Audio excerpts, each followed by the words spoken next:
Inggris, Jerman, dan Prancis saat ini sedang mempersiapkan pengiriman pasukan, kapal perang, dan pesawat ke wilayah tersebut di Arktik. Semua ini karena sepetak tanah beku itu. Tapi yang sedikit orang tahu adalah ketegangan militer ini bukan baru saja dimulai. Sebenarnya, Eropa sudah bersiap-siap selama berbulan-bulan dan Amerika Serikat sama sekali tidak tahu. Dan apa yang sedang terjadi saat ini di Greenland bisa mengubah NATO untuk selamanya. Tonton terus, kami akan jelaskan semua detailnya.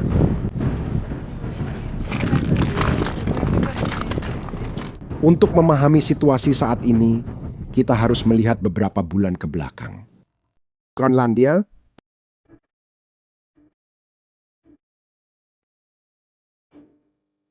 September 2025. Denmark mengadakan latihan militer terbesar dalam sejarah wilayah tersebut.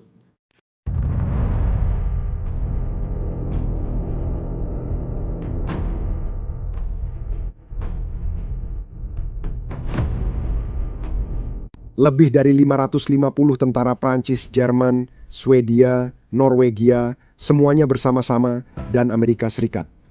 Ya, mereka tidak diundang, benar sekali. Sekutu NATO terkuat tidak dilibatkan dan ingin tahu alasannya. Eropa sudah tahu yang akan terjadi. Donald Trump. Donald Trump tidak menyembunyikan ambisinya terhadap Greenland. Sejak 2019 saat mengusulkan pembelian pulau itu dari Denmark, Presiden Amerika jelas menunjukkan minatnya pada wilayah Arktik ini. Konsep itu muncul dan saya bilang secara strategis ini menarik. Pada saat itu, Perdana Menteri Denmark menyebut ide itu tidak masuk akal. Trump membatalkan kunjungan kenegaraan dan menyebutnya tidak menyenangkan. Masalah itu tampak selesai, tapi belum. Pada Desember 2024 saat masih presiden terpilih, Trump membangkitkan lagi isu itu. Kali ini nadanya benar-benar berbeda. Bukan lagi soal membeli, tapi soal kebutuhan keamanan nasional. Kita akan mendengar Donald Trump berbicara serius tentang Greenland. Kini, ia tidak menutup kemungkinan penggunaan militer, meski sebelumnya menyatakan sebaliknya. Untuk Kanada, tapi untuk Greenland yang sekarang merupakan wilayah Denmark. Dia mengatakan bahwa tempat itu penting untuk keamanan nasional Amerika. Kita membutuhkan Greenland untuk keamanan nasional. Sebuah masalah kelangsungan Amerika.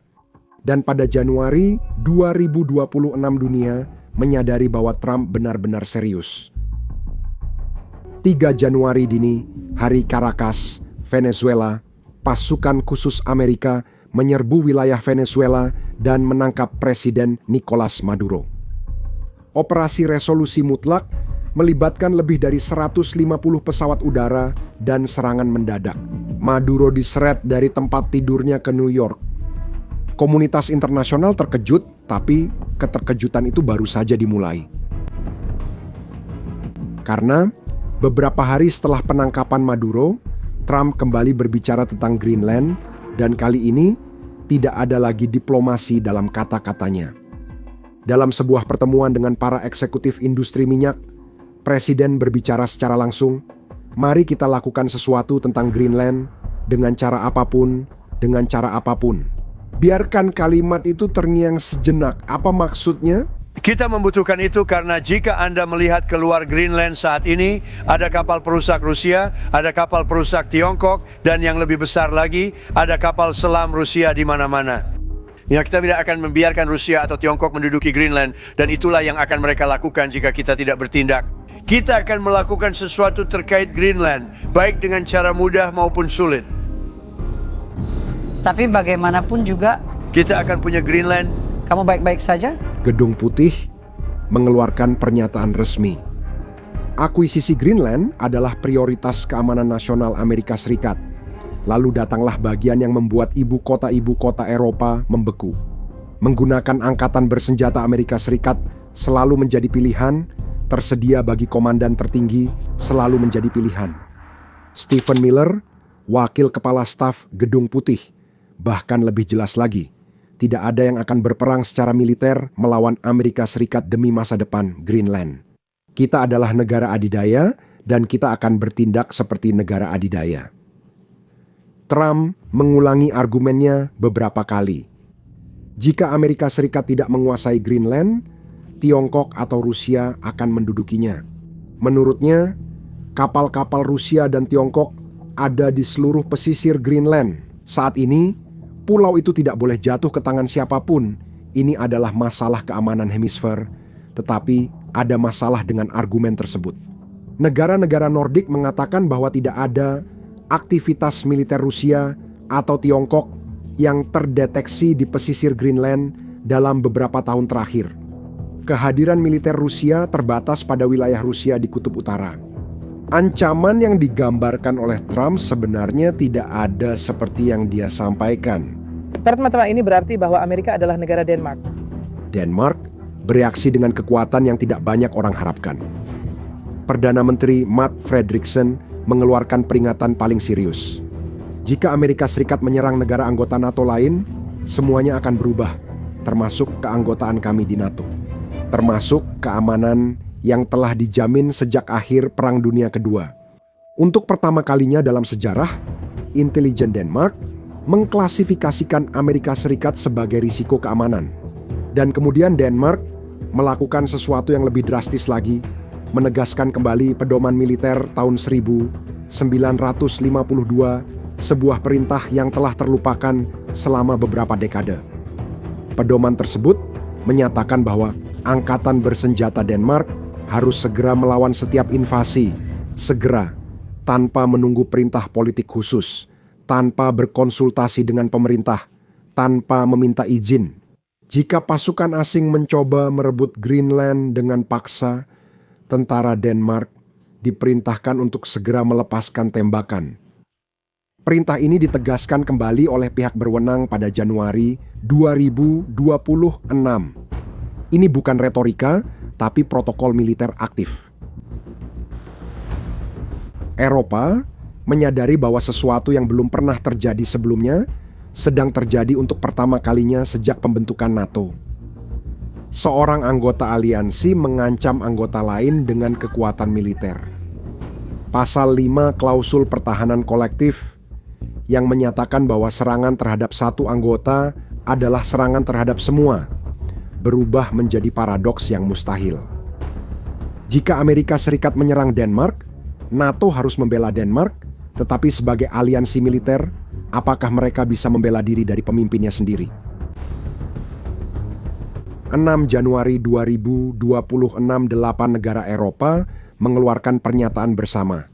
Prancis, Jerman, Italia, Polandia, Spanyol, Inggris, Portugal, dan Denmark. Sebuah pernyataan dengan pesan yang sangat jelas. Hanya Denmark dan Greenland dan hanya mereka yang berhak memutuskan masalah yang berkaitan dengan Denmark dan Greenland. Pernyataan tersebut mengacu pada prinsip-prinsip Piagam Perserikatan Bangsa-Bangsa, kedaulatan, integritas teritorial, dan tidak dapat dilanggarnya perbatasan. Itu adalah pesan langsung untuk Washington. Kami tidak akan membiarkan hal itu terjadi. Dan tepat pada saat inilah Inggris dan Jerman mulai melakukan pembicaraan rahasia. Tujuannya mempersiapkan pengiriman pasukan militer ke Greenland. Bukan untuk menyerang, tetapi untuk menciptakan perisai agar setiap invasi Amerika menjadi sangat rumit, sangat mahal, dan sangat eksplosif secara politik sehingga Trump akan dipaksa mundur. Rencana tersebut mencakup kapal patroli Inggris, pesawat pengintai Jerman, pasukan Prancis yang bergiliran, serta sistem pengawasan canggih yang disesuaikan untuk iklim Arktik. Semuanya di bawah bendera NATO, semuanya secara resmi, untuk melindungi wilayah tersebut dari ancaman Rusia dan Tiongkok. Tapi semua orang tahu apa tujuan sebenarnya. Greenland adalah garis merah. Jadi saya menganggap jika mereka menyerang Greenland, jika terjadi sesuatu di Greenland, mereka bahkan bukan lagi lawan sistemik, mereka menjadi sistemik. Lalu muncul pernyataan yang mengubah segalanya. Jenderal pensiunan Angkatan Darat Prancis, Nicolas Richoux, memberikan wawancara. Kata-katanya dipilih dengan sangat hati-hati. Jika Amerika menyerbu Greenland, mereka tidak lagi menjadi lawan kita dan berubah menjadi musuh kita. Lawan dan musuh. Ada perbedaan besar antara kata-kata itu. Lawan bersaing, musuh bertarung. Kami memeriksa tanpa ingobernafalan. Os Unidos cruzarem essa linha, a aliança transatlântica que durou 75 anos terminará. Não com um tratado rasgado, mas com sangue no gelo ártico. Eropa sedang berbicara dengan serius. Denmark sedang menginvestasikan 6,3 miliar dolar dalam pertahanan Arktik hingga tahun 2033. 16 jet tempur F-35 tambahan, 5 kapal baru, kapal pemecah es militer, dan markas baru di Nuuk, ibu kota Greenland. Drone pengintai jarak jauh, radar pantai, kemampuan meluncurkan drone tempur dari F-35. Denmark sedang mengubah Greenland menjadi benteng Arktik dan mereka tidak melakukannya sendirian. Saat ini, ketika Anda menonton video ini, diplomat Inggris, Jerman, dan Prancis sedang berada dalam pertemuan tertutup, merencanakan logistik, menentukan jadwal, menghitung berapa banyak tentara, berapa banyak kapal, berapa banyak pesawat. Uni Eropa bahkan sedang membahas sanksi ekonomi terhadap perusahaan-perusahaan Amerika seperti Meta, Google, Microsoft, dan bank-bank Amerika. Opsi paling ekstrem juga dipertimbangkan, yaitu mengusir pasukan militer Amerika dari pangkalan di Eropa. Pangkalan-pangkalan yang telah ada selama beberapa dekade, pangkalan-pangkalan yang menjadi tulang punggung pertahanan Eropa sejak Perang Dingin. Trump memerintahkan komando pasukan khusus untuk menyusun rencana invasi ke Greenland. Sumber Pentagon mengonfirmasi beberapa komandan militer tingkat tinggi sedang melawan. Mereka berpendapat bahwa invasi itu akan ilegal, tidak akan mendapat dukungan dari Kongres, dan akan menghancurkan NATO. Tapi Stephen Miller, penasihat utama Trump, adalah pendukung terbesar operasi ini, dan Trump jarang mengabaikan Miller. Menteri Luar Negeri Marco Rubio mencoba menenangkan suasana, mengatakan bahwa mereka sedang mempertimbangkan untuk membeli Greenland, bukan menyerangnya. Tapi kata-katanya terdengar hampa setelah Gedung Putih mengonfirmasi bahwa semua opsi sedang dipertimbangkan. Semua opsi termasuk yang satu itu. Greenland hanya memiliki 57.000 penduduk, merupakan pulau terbesar di dunia. Tapi populasinya setara dengan sebuah kota kecil. Dan 57.000 orang Greenland itu sudah menyatakan sikap mereka dengan sangat jelas. 85% menolak menjadi orang Amerika. Kelima partai politik di Greenland mengeluarkan pernyataan bersama.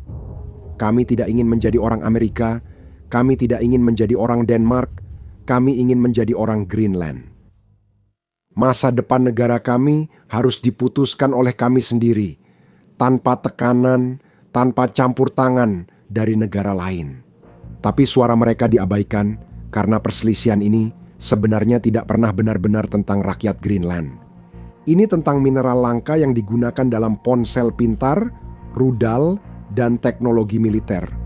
Tentang jalur pelayaran Arktik, tentang kendali geologis, tentang dominasi militer di dunia di mana aturan lama sedang diabaikan.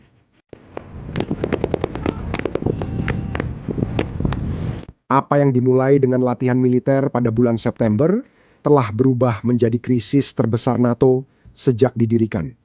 Aliansi yang menjaga perdamaian Eropa 75 tahun kini diambang kehancuran. Bukan karena ancaman dari luar, tetapi karena ancaman dari dalam, yaitu pemimpin aliansi itu sendiri. Eropa sedang bersiap menghadapi skenario yang tak terpikirkan seminggu yang lalu, yaitu membela salah satu anggota NATO melawan anggota NATO lainnya. Pasukan Inggris, Jerman, dan Prancis siap ditempatkan di antara tentara Amerika dan wilayah Denmark. Konfrontasi militer antara sekutu, antara negara demokrasi barat di es kutub utara. Sekarang saya ingin tahu, menurut Anda, apakah Eropa harus mengirim pasukan ke Greenland atau itu justru memperburuk situasi Tulis jawaban Anda di komentar. Jika Anda merasa video ini penting, bagikan dengan teman-teman Anda dan berlangganan saluran ini untuk mengikuti perkembangan selanjutnya dari krisis ini. Sampai jumpa di video berikutnya.